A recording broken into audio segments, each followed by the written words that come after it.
디모데후서 3장 1절 2절 말씀입니다.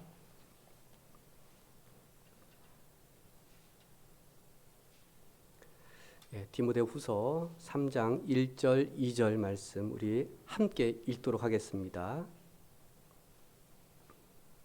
너는 시작. 너는 이것을 알라. 말세에 고통하는 때가 이르러 사람들이 자기를 사랑하며 돈을 사랑하며 자랑하며 교만하며 비방하며 부모를 거역하며 감사하지 아니하며 거룩하지 아니하며. 아멘.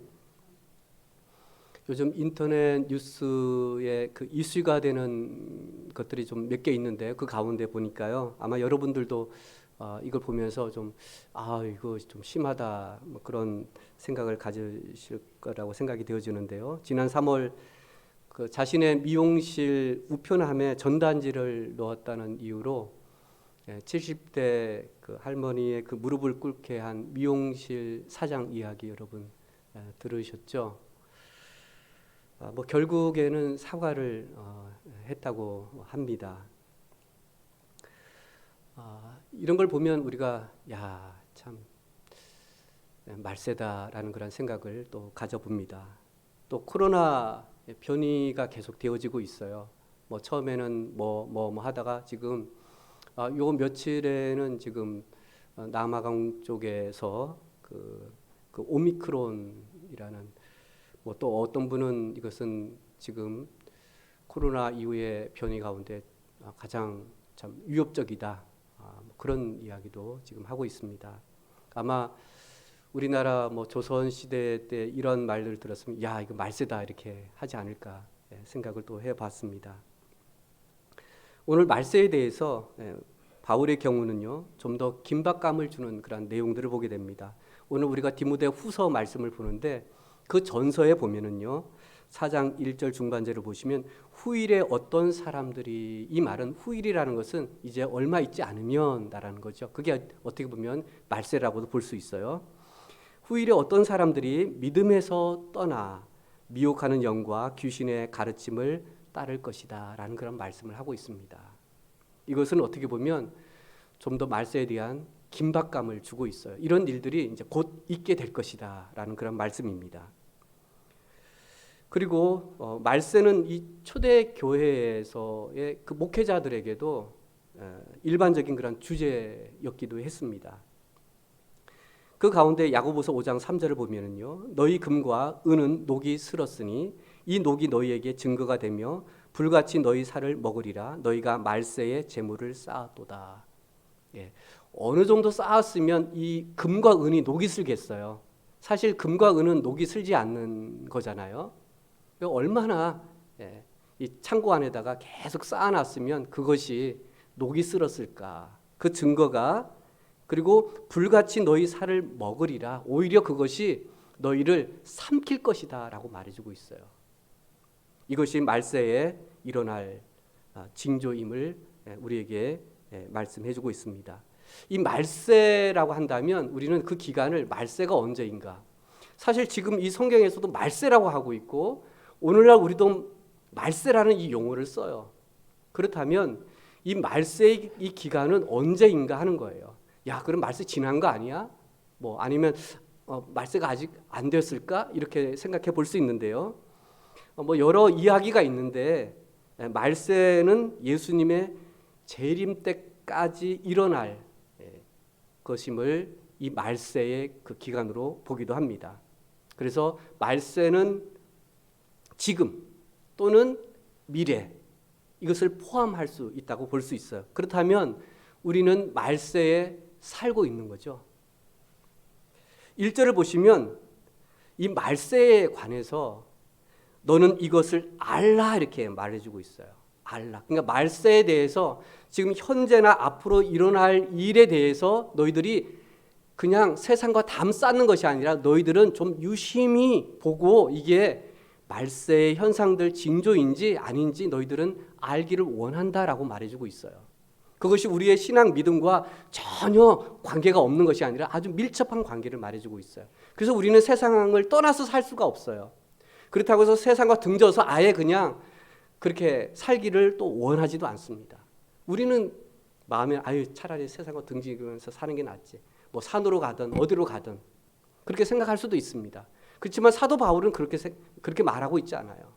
오히려 너희들이 이 세상 살면서 말세의 그 징조들, 현상들이 어떤 일들이 일어나는지 너희들은 알기를 원한다 이렇게 말해주고 있어요.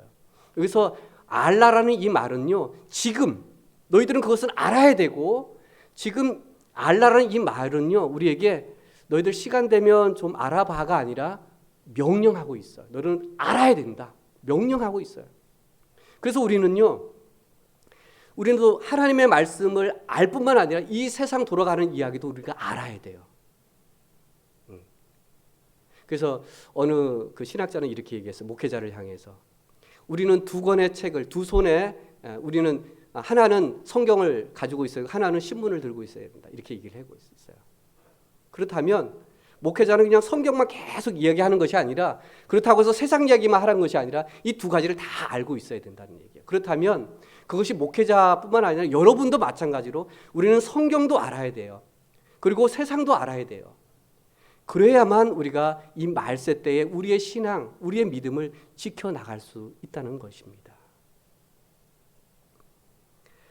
말세 때에 어떤 일들이 일어날까요? 1절을 보시면요, 고통이 있다라고 말해주고 있어요. 점점점 우리는 나아지는 것이 아니라 더 행복해지고 더 평화로운 그렇게 되기를 원하죠, 그렇죠? 분명히 어떻게 보면 문명 사회는 점점 발전되어 가고 있는데요. 그 반면에 여러분, 이 세상은 우리가 생각하던, 우리가 생활 속에서는 분명히 편리해지고 분명히 좋아지는 부분들이 있는데 그렇지 않은 부분들이 오히려 더 많은 것을 우리는 보게 됩니다. 근데 오늘 지금 말세 때가 되면 점점점 오늘 고통의 때가 있다라고 말해주고 있어요. 너희들은 말세 때를 알라 하면서 너희들은 더 고통스러울 것이다 그렇게 말씀해주고 있어요. 그렇다면 우리는 더 나아질 수 없다는 얘기예요. 이 고통이라는 이 의미에는요, 어렵다, 그리고 견디기 힘들고 고통스럽다. 오늘 우리 교회 어느 모치님이 많이 불편하세요. 걷는 것조차가 힘드세요. 그래서 제가 오늘 이렇게 뵈면서 왜 교회 나오셨어? 그랬어요. 제가 왜 교회 나오셨어? 이게 제 모습이에요. 제가 얼마나 믿음이 없고 막 이렇게 격려하고 잘 나오셨다 하기보다 왜 나오셨어? 이렇게 얘기를 했어요. 제가 그거는요, 나오지 말라는 게 아니라 얼마나 힘드셨어요. 제가 알거든요. 너무 이렇게 이게 올라오시는 것도 걷는 것도 힘드신데, 그래서 제가 왜 오셨어요? 그랬어요. 제가 왜 오셨어요? 교회 안 오셔도 돼요. 이렇게 했어요. 제가요. 그렇다고 해서 나오지 말라는 얘기는 아니고, 잘 나오셨는데 아이고 얼마나 힘드셨어요. 제가 그 표현을 그렇게 제가 사용했어요. 사실은요. 이 고통이라는 견디기 힘든 것을 고통이라고 해요. 견디기 힘든. 그리고 고통스러운, 더 나아가서는 거친, 난폭한, 뭐 이런 단어가 이 고통의 의미가 있습니다. 근데 보면은요, 우리가 그 고통 속에 또 거친 난폭함 속에는요, 그리고 사람들이 보면 어떤 사람들은 막 고함을 치고 막 이렇게 막 좀 이렇게 좀 난폭한 이렇게 행동하는 사람 있잖아요. 또 동물들을 보면은 막 이렇게 막 하고 막 이렇게 소리를 막 치고 하잖아요. 왜 그럴까요, 여러분? 왜 그렇게 하는 것 같아요? 저는 그 모습을 보면서요, 저 사람을 얼마나 무섭고 두렵고 그러면 저렇게 나 자신을 어떻게든 지키려고 저렇게 막 소리치고 으르렁거리고 막 그럴까?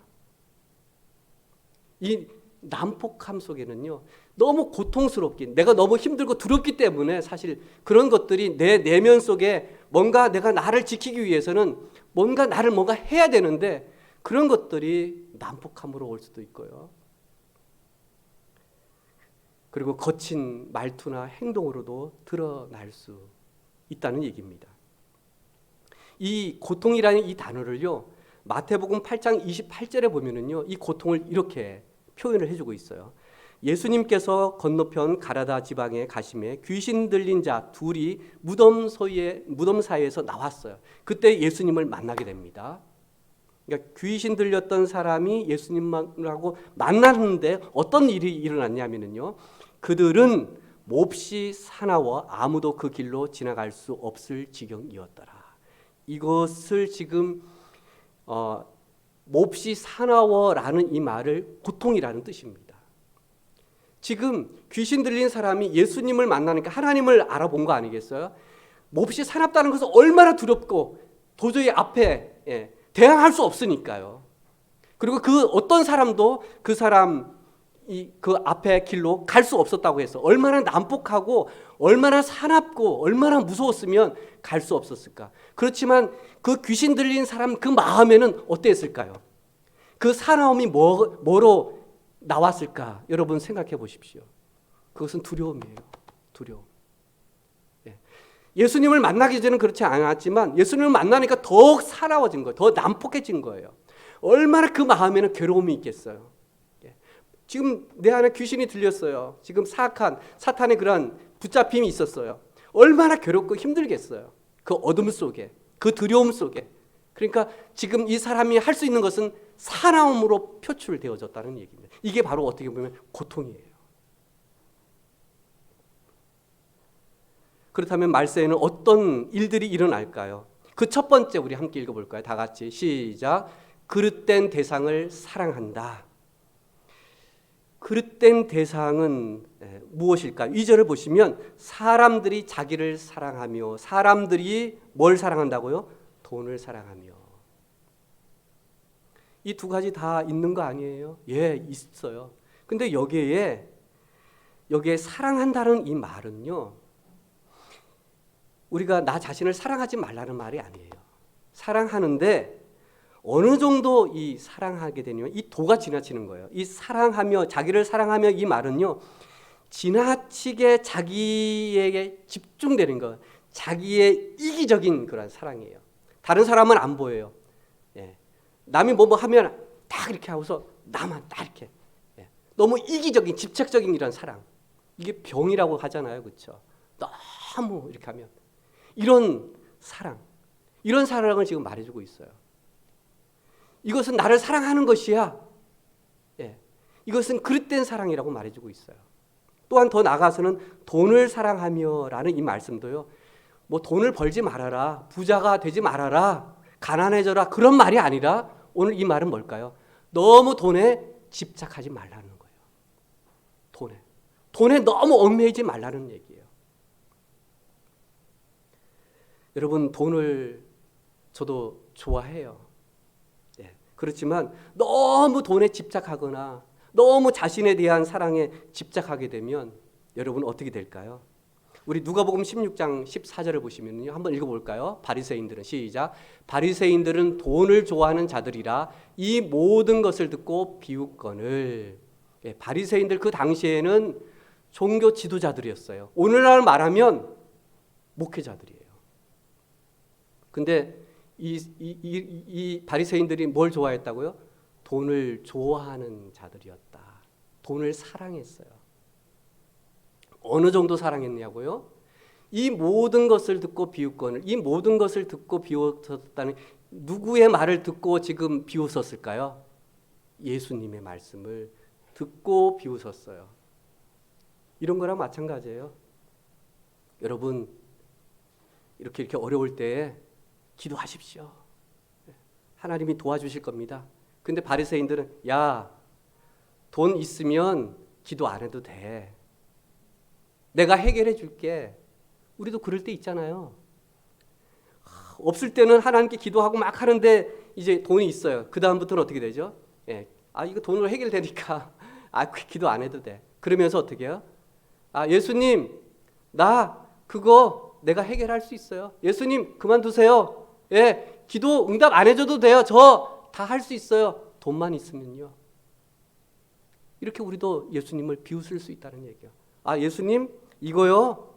저 할 수 있어요. 필요 없어요. 이렇게 우리가 비웃을 수 있다는 얘기예요. 뭔가 우리가 가지면 나 실력 있어요. 나 능력 있어요. 이거 할 수 있어요. 굳이 안 도와주셔도 돼요. 예. 예수님 저 좀 비켜주세요. 그거 제가 할게요. 저것도 다 해요. 지금 바리새인들이 지금 목회자가 예수님 저 한 100억 있으니까 괜찮아요. 제가 다 할게요. 뭐 건축 저거 뭐 하는 다 할게. 간섭하지 마세요. 다른 데 가서 도와주세요. 우리는 다 할 수 있어요.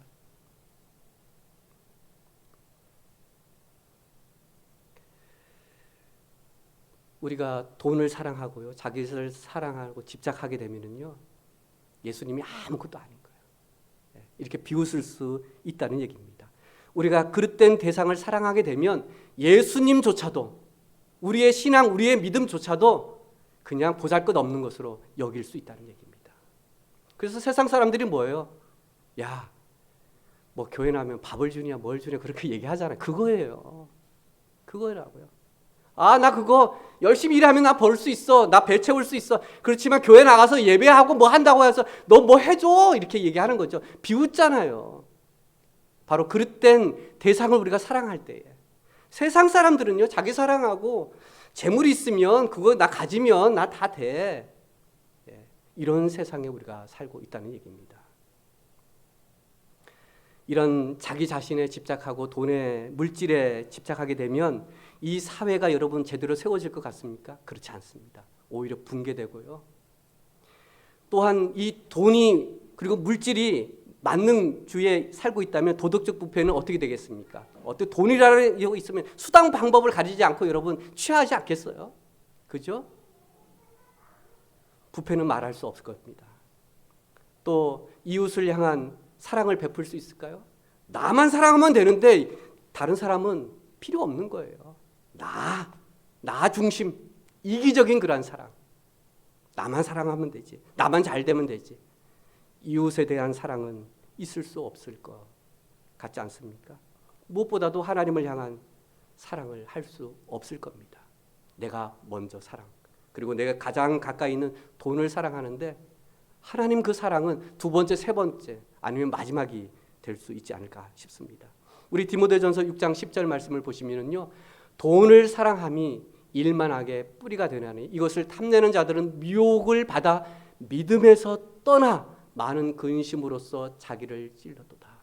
그 돈에 집착했을 때에 돈을 너무 쫓아가다 보면은 우리는 뭐에서 떠날 수 있다고요? 믿음에서 떠날 수 있다. 그리고 많은 근심으로 자기를 찔렀다는 이 말을요, 다른 번역에 보면 더 신랄하게 표현해주고 있어요. 제가 한번 읽어드릴게요. 돈을 사랑하는 것이 모든 악의 뿌리입니다.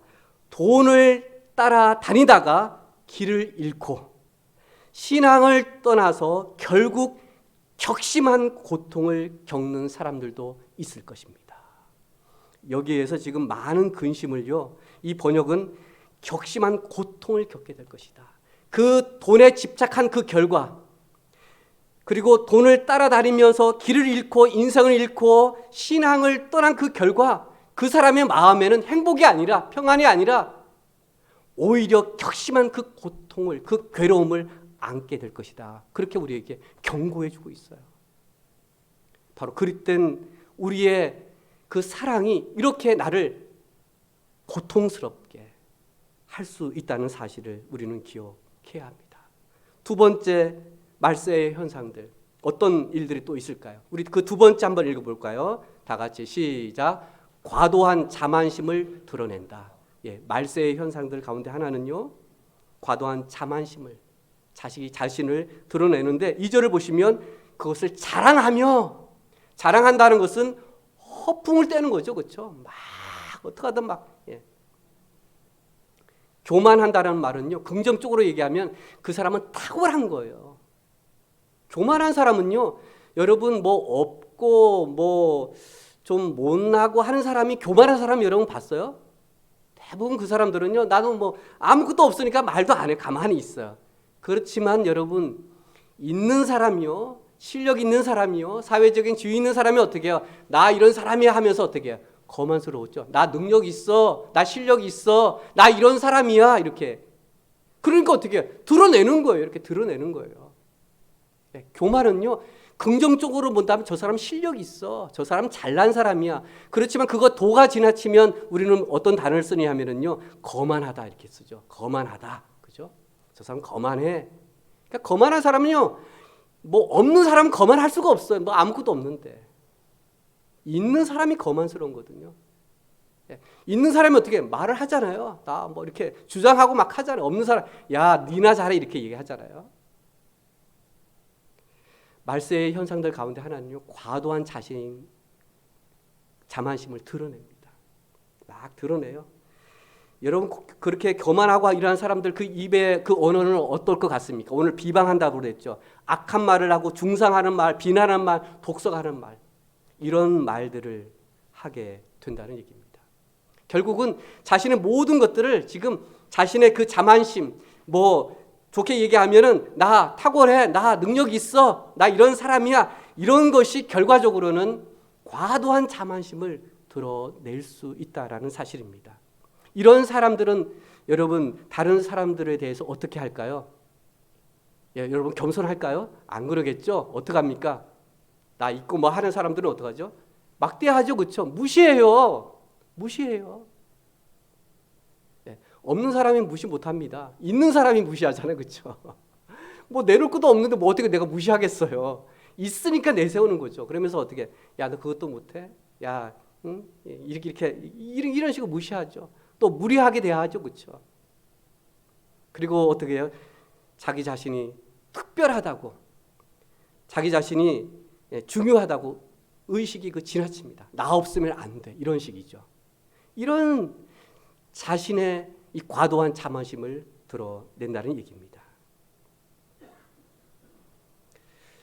고린도전서 13장을 보시면은요, 이 고린도전서는 사랑의 장으로 익히 잘 알려져 있습니다. 뭐 그 사랑이 은사 가운데 최고의 은사이기도 한데, 그렇지만 또 반면에는요, 이 은사를 우리가 사랑의 그 동기를 가지고 우리가 그 은사를 사용해야 된다는 말도 포함이 되어져 있습니다. 이 사랑의 특성 가운데에요, 우리 사랑은 자랑하지 아니하며 교만하지 아니하며.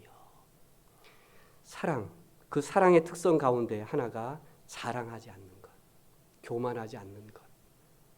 이것이 오늘 우리에게 다시 한번 자기 자신을 드러내는 데 있어서 진정 사랑은 그런 것이 아님을 우리에게 말씀해 주고 있기도 합니다. 또한 베드로전서 5장 5절 말씀을 우리 함께 읽어볼까요? 시작. 젊은 자들아 이와 같이 장로들에게 순종하고 다 서로 겸손으로 허리를 동이라. 하나님은 교만한 자를 대적하시되. 지금 베드로는요, 지금 두 대상에게 이런 말을 지금 하고 있는 거예요. 한 사람은 젊은 사람들이에요. 젊은 사람들의 특성 가운데 하나는 뭐죠? 도전 정신이 있죠. 열정이 있죠. 그렇죠? 할 수 있다. 예. 기존의 기성 세대들이 그건 안 돼 하는 것도 어떻게 해요? 젊은 세대들은 어떻게 해? 그거 할 수 있어요. 바꿀 수 있어요. 이렇게 그런 도전이 있잖아요. 그런 열정이 있잖아요. 그렇죠? 예. 이런 열정이 넘치다 보면 좀 우리가 그렇게 될 수 있죠. 반면에 또 장로들은 어떻습니까? 이제 소위 말하면 뭐라고 얘기하나요? 뭐 산전수전 다 이렇게 그런 얘기 하잖아요. 그러면서 그런 경험이 있잖아요. 예, 그런 연륜이 있어요. 그러면 어떻게 해요? 젊은 사람, 야, 너 그거 모르는 소리야. 이렇게 하면서 또 어떻게 해요? 야, 그건 이렇게 하는 거야. 여기 공통점은 여러분 뭘까요? 서로 잘났다는 얘기죠, 그렇죠? 야, 나 장로야, 그래도 나 지도자야, 나 그래도 목회자야. 내가 그래도 너보다는 잘 알지. 야, 그거 아는데 그거 안 돼. 이렇게. 근데 젊은 사람 아니요, 되지 왜 안 돼요, 왜 안 돼, 막 이런. 예. 그런데 지금 베드로는요, 이 두 사람들에게 지금 뭐라고 얘기하고 있죠? 다 서로 겸손으로 허리를 동이라고 했어요. 왜냐하면은요, 우리가 그 연륜도 중요해요. 우리의 경험도 중요해요. 하지만 그것이 너무 여러분 딱 이렇게 보면 넌 그거 안 돼. 그거 나 해봤어. 우리가 잘못하다가는요, 겸손이 아니라 교만해질 수 있어요. 그거 안 돼. 이렇게. 또 젊은 사람도 마찬가지로 왜 안 돼요? 이렇게. 그래서 지금 베드로는요, 젊은 사람하고 지금 장로들 이 지도자들에게 서로 겸손으로 허리를 동이라. 그러니까 너무 튀지 말고 너무 이렇게 잘난 체하지 말고 너무 자랑하지 말고 뭐 이렇게 하지 말라는 얘기예요. 왜요? 왜 그럴까요? 왜 이렇게 하지 말까요? 하나님은 뭐를 대적하신다고요? 교만한 자를 대적하신다. 하나님이 대적하신다고 했어요. 하나님이. 자신을 과도하게 드러내고 자랑하고 뭐하고 하는 네가 실력 있고 네가 뭐 열정 있고 네가 뭐가 있고 하더라도 어떻게 해요? 너무 드러내지 말아라. 오히려 듣고 그럴 수 있군요. 예, 다 서로 겸손하고 허리를 동이라. 좀 더 낮아지라는 얘기예요. 좀 더 네가 높은 그 자리에서 그 같은 눈 높이로 다시 한번 들으라는 얘기예요. 좀 더 네가 낮춰서 네가 튀지 말고 그러면 못 듣잖아요. 그러니까 같은 다 서로 같이 지금 겸손하고 허리를 동이라고. 그렇지 않으면 높으면 어떻게 돼요? 교만해질 수 있기 때문에. 근데 하나님은 오늘 과도한 자신감, 이 교만한 자를 하나님은 대적하신다. 그렇게 우리에게 경고해 주고 있어요. 근데 세상 사람들은 그렇잖아요. 자기가 잘나고 하면 뭐야? 튀려고 그러고 막 어떻게든 뭔가 이슈에 막 그 시선을 자기한테 받으려고 어떻게든 막 하잖아요. 그렇죠? 막 과도한 자신감 드러내는 것. 이것은 어떻게 보면 말세의 현상이라고 볼 수 있습니다. 세 번째, 말세의 현상들은 또 뭐가 있을 수 있을까? 우리 다 같이 읽어볼까요? 시작. 친밀한 인간적 유대를 거역한다. 2절을 보시면요, 부모를 거역하며, 이 말은 자녀가 지금 부모를 거역한다는 얘기죠, 그렇죠? 당연히 섬겨야 하고 당연히 순종해야 할 그 부모를 지금 오늘 거역한다, 이 말은요 어떤 의미가 있냐면요, 설득할 수 없는 그런 의미예요. 거역한다는 것은 그 사람에게 아무리 뭐 소크라테스의 3단 논법을 가지고 이렇게 가지고서 뭐 눈물도 흘려보고 호소도 해보고 논리적으로 얘기하기도 하고 인격적으로 어떻게 하든 해도 어떻게 해요? 끔찍도 하지 않는 거예요. 그게 거역하는 거예요. 도저히 그 사람에게 설득이 안 되는 거예요. 이 말을 좀 부정적인 언어로 사용하면은요, 고집이 센 거예요. 고집이 센 것. 아예 듣지 않으려고 하는 것. 이게 바로 거역입니다.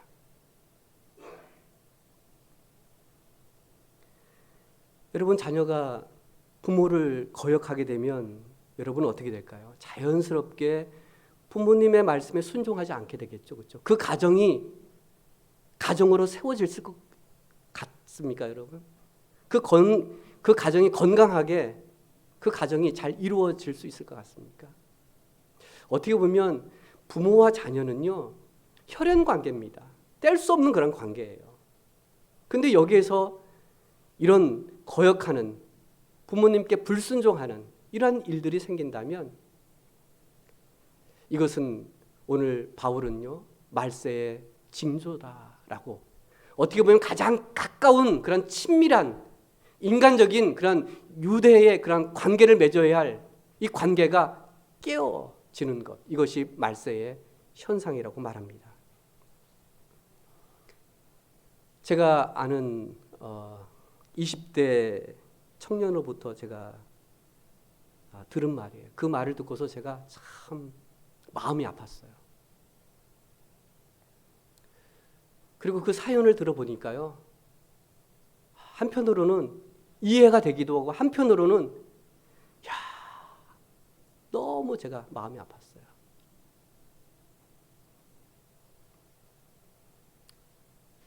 아버지를요, 구타하는 겁니다.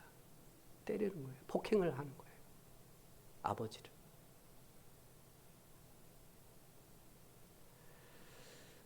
그 이야기를 들으면서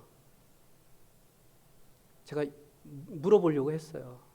아버지를 때려보니까 어떻더냐. 그 말을 물어보려고 했는데 이야기를 하더라고요. 아버지를 구타하면, 한번 치면 제가 속이 후련하고 나을 거라고 생각했는데 너무너무 힘들더라고요. 너무너무 힘들다.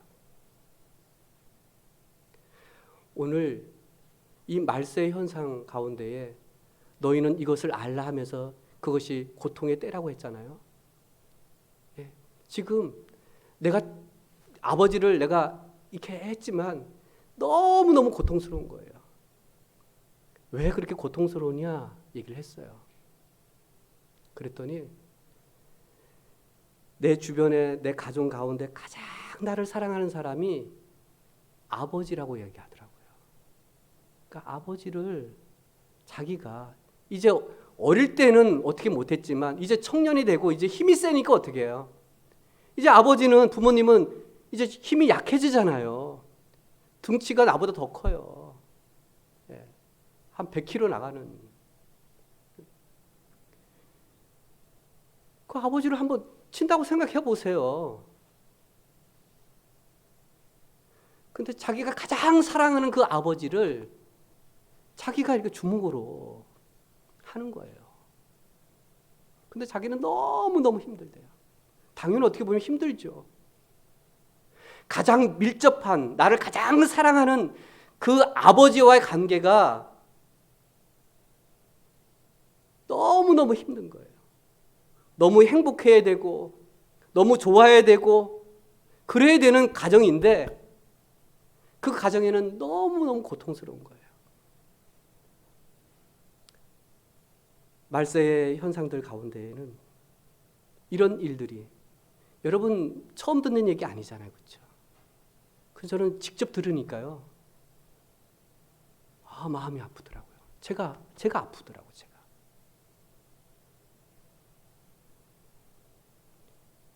이것이 시원하고 해결되어지고 뭔가 다 이렇게 끝날 것 같은데 오히려 우리에게는 가져다 주는 것이 오히려 우리에게 고통이라고 지금 말씀하고 있습니다. 또한 말씀의 현상들 가운데는 또 무엇이 있을까요? 그 네 번째 읽어볼까요? 다 같이 시작. 축복이나 호의를 인정하지 않는다. 이것이 말세의 현상 가운데 하나입니다. 여기 2절을 보시면 감사하지 아니하며, 감사하지 않는다는 것은 고마운 줄 모르는 거죠. 그렇죠? 그리고 은혜를 모르는 겁니다. 이것을 다른 말로 우리 흔히 우리 어른들이 얘기하는 버릇 없는 거예요. 버릇 없다라는 얘기거든요. 은혜를 모르고 고마울 줄 모르면 버릇 없다고 얘기하잖아요. 이게 바로 감사하지 아니하는 겁니다. 요즘 우리는 어떤가 하는 겁니다. 혹시 정말 버릇 없는 거 아닌가? 은혜를 모르며 감사할 줄 모르면서 우리는 살아가고 있지 않는가? 누군가가 나에게 잘해줬는데 거기에 내가 그 호의나 그 축복을 내가 감사로 하지 않는 것은 그것을 인정하지 않는다는 얘기거든요. 오늘 이 말로 막말로 얘기하면 버릇 없는 거예요. 로마서 1장 21절을 여러분 한번 읽어보실까요? 다 같이 시작. 하나님을 알되 하나님을 영화롭게도 아니하며 감사하지도 아니하고 오히려 그 생각이 허망하여지며 미련한 마음이 어두워졌나니. 여기에 지금 하나님을 알되라고 얘기해서 하나님을 안다고 했어요. 하나님을 알아요. 뭐 지식적으로 알든 뭘 알든 간에 여하튼 내가 하나님을 믿어요. 나 교회 다녀요. 하는 사람들이 지금 어떻게 하고 있다고요? 하나님을 영어롭게도 아니하고 감사하지도 아니하고 오히려 그 생각이 허망해지고 오히려 마음이 점점점 어두움으로 지금 깊어져 가고 있다는 얘기예요. 이게 지금 뭐 다른 사람 얘기가 아닐 수도 있어요. 우리 이야기일 수도 있어요. 우리 하나님 알잖아요. 그렇죠? 나 하나님 믿고 나 신앙생활 하고 있어요 하는 우리가 혹여시 이러지 않는가 하는 겁니다. 지난주 이윤식 목사님을 통해서 우리는 누가복음 17장 11절에서 19절 말씀을 통해서 감사 불감증이라는 제목으로 말씀을 우리가 들었습니다. 여기에 한센병 10명 중에 예수님께로 돌아와 감사한 사람은 몇 명이었죠? 한 사람이었어요. 한 사람. 이 9명은 누구였냐면은 유대인이었어. 그렇죠? 유대인은 어떤 사람이었죠? 유대인들은요, 자기 자신들이 우리는 하나님의 선민이야, 하나님이 선택한 민족이라고 그들은 자긍심을 가지고 있었어요. 나 하나님 믿어. 나 천국에 가. 나 아브라함의 후손이야. 이렇게 생각했던 사람들이었어요. 그런데 오늘 한센병으로부터 나음을 받았어요. 그러면 당연히 어떻게 해야 돼요? 하나님께 찬양하고 감사하고 또 예수님께 돌아와서 감사합니다. 이렇게 해야 하는 것이 마땅하고 당연하잖아요. 그렇죠? 그런데 이 유대인들은 어떻게 해요? 이것을 당연시 여겼어요. 당연시 여겼다는 것은 뭐냐면은 감사하지 않았다는 얘기예요. 그거 해주는 거 당연하지. 부모님이 자녀에게 잘해주는 거, 목사님이 성도들에게 누가에게 잘해주는 거 당연하지. 이게 뭐죠? 감사하지 않는 거예요. 이게 불감증이에요, 사실은. 당연하다고 여기는 게 불감증이에요. 여러분 그렇게 생각지 않으세요? 축복이나 그 호의에 대해서, 그 은혜에 대해서 내가 감사하는 마음, 고마우는 마음이 없이 그냥 그건 당연히 받아야지. 그거 당연히 한 거야. 이게 우리에게 신앙에 갉아먹을 수 있는 불감증 질병이에요, 어떻게 보면.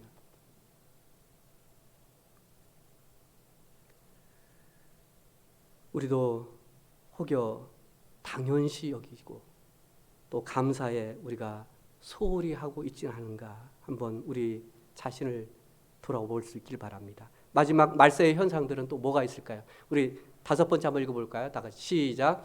하나님을 본능적으로 거부한다. 2절을 보시면 거룩하지 아니하며 라는 말을 쓰고 있는데요. 여기 거룩하지 아니하며 이 말은요, 신앙심이 없는 것을 가리켜 불경스럽다, 이거 사악하다라는 그런 뜻을 가지고 있는데요. 사실 거룩이라는 말은 분리되어져 있는 것이죠. 우리가 세상 살아가면서 우리의 신앙과 우리의 믿음을 지키기 위해서 어느 또 그런 그 역사들 가운데 보면은요, 차라리 내가 그렇게 살 바에는 내가 산으로 들어가야 되겠다, 아니면 광야로 들어가야 되겠다, 사람들과 떨어져 있는 멀리 그렇게 영향을 받지 않고 그렇게 살려고 했던 그런 사람들, 그것도 거룩의 그 의미가 포함되어 있지만, 하나님은요, 그리고 또 오늘 바울은요, 우리에게 그 거룩함을 그렇게 얘기하고 있지 않습니다. 너희들이 진정 거룩함은 세상에서의 구별된 삶을 가르쳐 말해주고 있어요. 그래서 세상을 떠나서 살지 말고 오히려 세상 속에서 너희들이 빛과 소금의 삶을 살라고 우리에게 오히려 그렇게 말씀하고 있죠. 그렇죠? 악 속에서 어떻게 해요? 거기서 너희들이 오히려 소금으로서, 소금이 2%가 되면 어떻게 해요? 짠맛을 낸다고 하잖아요. 너희들이 거기 가운데에 10명 가운데 네가 한 사람이 네가 그리스도인으로 영향을 미칠 수 있어. 네가 받지 말고 그 영향을 소금으로서 그 짠맛을 내라고 하는 거거든요. 빛도 그렇잖아요. 빛도 어떻게 지금 다 막는다 할지라도 바늘구멍만 딱 하면 빛이 들어와야 안 들어와? 들어오죠. 환하죠. 그렇죠? 오히려 그렇게 우리에게 얘기해 주고 있어요. 너희들은 세상의 소금과 빛이라고 하는 것은요, 그런 말, 너희들은 영향을 미칠 수 있어. 너희들이 너 하나라고? 괜찮아. 너는 소금으로서, 너 하나라고, 넌 빛으로서 충분히 이 어두움을, 이 부패한 이 세상을 너희들은 막을 수 있어. 드러낼 수 있어. 그리고 그것을 정화시킬 수 있어. 오히려 그렇게 우리에게 말씀해주고 있습니다. 그래서 거룩하라는 것은요, 내가 있는 그곳에서 믿는 나의 신앙을 지키고 견디고 그 어려움 가운데에서도 있으면 바로 우리는 빛과 소금의 사명을 다 감당하고 있는 거예요. 그런데 오늘 거룩하지 아니하며라고 이 말은요, 이것은 하나님을 본능적으로 거부하는 거예요. 거부하게 되면 당연히 하나님과 멀어질 수밖에 없겠죠. 오히려 악한 길로 우리가 갈 수밖에 없겠죠. 그리고 하나님의 말씀을 우리가 권면할 때에 거부하는 것을 오늘 거룩하지 아니하며라고 이렇게 말씀하고 있는 겁니다. 저도 이제 사람들을 이런저런 분들을 만나게 됩니다. 어떤 분들은 이제 정말 교회로 인도해서 좀 복음을 듣고 또 하나님을 만날 수 있는 그러한 전도의 대상자들도 있습니다. 근데 저하고의 관계는 아주 좋아요. 목사님 좋아요. 차도 마시고 밥도 먹고 좋은 얘기도 하고 이렇게 하면 너무 좋아하세요. 근데요, 이런 말을 하면 싫어해요. 저희 교회 이번에 추수감사가 있는데 한번 오실래? 그러면 어떻게 해요? 아주 내색을 하면서 어느 순간 싹 그냥 돌아서요. 이제 몇 번 이제 그런 얘기를 해요. 이제 뭐가 있으면 저희 교회 뭐 하는데 한번 오시죠. 참 이러는데 언제 한번 오실래요? 그러면 그 몇 번 말을 하잖아요. 그 다음에는 어떤 말을 한 줄 아세요? 목사님, 그런 말씀 저한테 자꾸 하시려면 저 다음부터는 안 만나요. 이렇게 얘기를 해요. 목사님하고는 좋지만 교회 가자고 자꾸 그렇게 얘기하시면 저 이제 안 만나요. 제 친구들 가운데도 그런 친구 있어요. 예, 초등학교, 중학교, 고등학교 친구들 이렇게 만나잖아요. 그러면은요, 좋아해요. 예, 그런데 제가 이제 얘기를 하잖아요. 그러면은요, 야, 너 자꾸 교회 가자고 너 나한테 자꾸 말하거나 강요하면 너 다시 안 만나 이렇게 얘기를 해요. 이게 거부하는, 본능적으로 그냥 거부하려고 하는. 그런데 그것이 우리에게도 있지 않나 싶어요. 우리가 하나님의 말씀으로 참 때로는요, 이 말씀은 누가 들어야 되는데 이 말씀은 듣기 싫어요. 아유, 이렇게 본능적으로 맞습니다. 하나님 제가 그래요. 이 말씀을 받기보다는 본능적으로 이 말씀을 거부하려는 그런 경향은 없지 않는지 하는 거예요. 이 말씀은 내가 싫어하는 말인데 본능적으로 우리가 거부하려. 이 말씀은 좋아. 내가 그렇게 하고 있어. 그러니까 이거 오늘 좋아. 내가 은혜 받았어. 설교 오늘 참 좋았습니다. 이렇게 하는데 내가 싫고 내가 막 그런 것들은 막 어떻게 해요? 이렇게 하면은 지금 부부 싸움을 하고 있는데 뭐 하는데 하는데 아내를 주님 사랑하듯이 사랑하시고 그러면 목사님 그것도 모르죠. 내가 그렇게 오늘 설교 이렇게 하는. 우리가 본능적으로 나는 하나님을 거부하는 부분들이 없는. 하나님의 말씀을 읽을 때나 또 교제를 해서 누군가가 나에게 권면을 해요. 그런데 그 말씀이 듣기 싫을 때가 있어요. 이렇게 그 하나님 말씀을 이런 말씀이 있는데 이렇게 하는데 그게 듣기 싫어요. 본능적으로 우리가 거부할 때가 있지 않는가. 또 설교를 통해서도 마찬가지로 오늘 말씀 가운데 내가 거부하는 말세의 현상들이 우리에게 일어나고 있지 않는지 우리가 이 5가지 이 질문을 통해서 좀 보기를 원합니다. 이 5가지 질문 한번 보실까요? 나는 그릇된 사랑을 하고 있진 않은가?